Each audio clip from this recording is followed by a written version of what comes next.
Yeshua said, those who endure to the end shall be saved. Think about that. Hi, this is Barry Phillips with 10 Minute Torah, day 4 of Vayakhel, and he assembled, and we are in Shemot or Exodus chapter 37. And it says in verse 1, and following Bethel and Aholiab, and every wise-hearted man in whom Yahweh had given wisdom and understanding, to know how to do all the work for the service of the set-apart place, shall do according to all that Yahweh has commanded.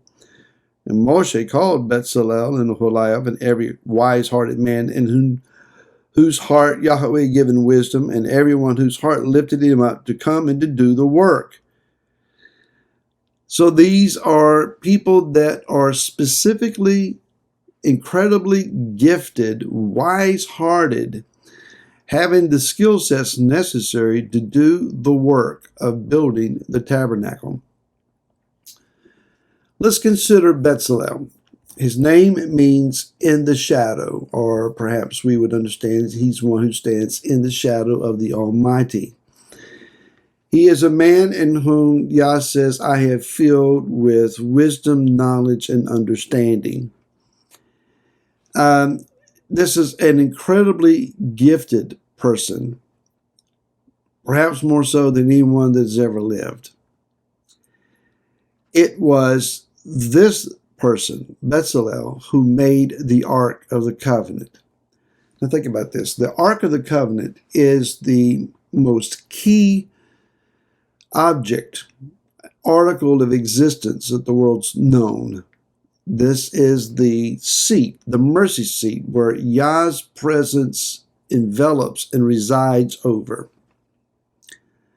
It is so set apart and holy that it cannot be touched. It is carried by poles through rings on its side, and then only by very select individuals under very, very tight rules and protocols. So Yah is not playing when he talks about this object, but Moshe didn't make the object. Moshe did not make the Ark of the Covenant. From our understanding, Bezalel did. He also either made or oversaw the creation of the menorah, the table of showbread, the lechem hapanim, the altar of incense. He made the anointing oil and the incense. He is key, probably the most vital individual to see the tabernacle come to a completion of the project. Now that we understand the importance and significance of Bezalel, let's remember from chapter 30 and verse 14 that there is a counting of men from that first generation, 20 years old and above. If Bezalel was in that age group, that is the same age group that later on in another incident, Yah says everyone from that first census is going to die in the wilderness because of unbelief. 10 spies, 10 men, come back from a scouting endeavor. They were supposed to be scouting the best route to take for the people into the land. Instead, they saw themselves not as tourists, as they were called to be, but rather spies going up and viewing the inhabitants of the land. They came back with an evil report saying, we can't take it. It's ours, but it's not ours. We can't have it. Yah lied to us. He didn't tell us how bad things were there. He didn't tell us how big our adversaries were there. He didn't tell us how strong and in how impregnable the cities were. It's all been a ruse. It's all been a scam. It's fraud. Yah lied to us. He's brought us out here for nothing. And everyone in that first generation was held accountable. Held accountable to the idea of doubt and unbelief. And if Bezalel was 20 years old and over in that first census, he would have been included among them. Imagine that. Let's just say, for the sake of argument, he was 20 years old. He had had the opportunity, the successful endeavor of creating the dwelling place of the Most High in the wilderness. He would have fashioned with his own hands the most sacred objects the world's ever known. And yet he could have fallen into the same trap that almost everyone did because of lying people. He would have died in the wilderness by unbelief.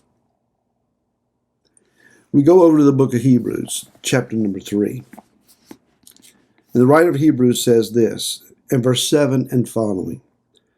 Therefore, as the set-apart Spirit says, today, if you hear his voice, do not harden your hearts as in the rebellion, in the day of trial in the wilderness, where your fathers tried me, proved me, and saw my works 40 years. Therefore I was grieved with that generation, and said, they always do go astray in their heart, and they have not known my ways. As I swore in my wrath, if they shall enter into my rest. And that's a quote from Psalms chapter number 95. The writer continues, look out, brothers, lest there be in any of you a wicked heart of unbelief and falling away from the living Elohim. But encourage one another daily while it is called today, lest any of you be hardened by the deceivableness of sin. And then he echoes the words of Yeshua, for we have become partakers of Messiah if we hold fast the beginning of our trust firm to the end.